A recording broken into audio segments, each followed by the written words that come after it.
имсол мақсади асосии бошгоҳи истиқлоли Душанбе ин ба таври шоиста ҳунарнамоӣ кардан дар Лигаи Чемпионҳои Конфедератсияи футболи Осиё мебошад. Зинру даста аллакай омодагии худро ба роҳ монда, роҳбарияти бошгоҳ нақшаи тамринҳои худро то оғози мавсими нав таҳризӣ дорад. Сармураббии Истиқлол мутахассиси украинӣ Виталий Левченко айни замон барои дарёфти иҷозатномаи категорияи про дар Украина қарор дорад, зеро тибқи муқаррароти Конфедератсияи футболи Осиё сармураббиёни ҳар як иштирокчии Лигаи Чемпионҳои Осиё бояд ҳатман ин иҷозатномаро дошта бошад. Дар ин лаҳзаҳо ёварони Левченко футболбозонро тамрин дода истоданд.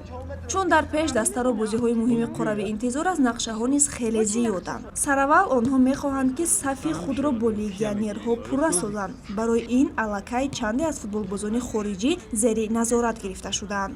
Он футболбозоне ки мавсими гузаштаро дар иҷора сипарӣ намуда буданд, ба бошгоҳ баргаштанд.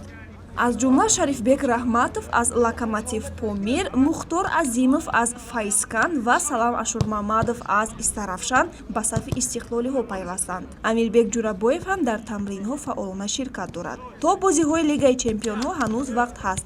Навгониҳо ҳам дар ҳайат мешавад, мегӯяд котиби матбуотии бошгоҳ Рустам Ҳакимов.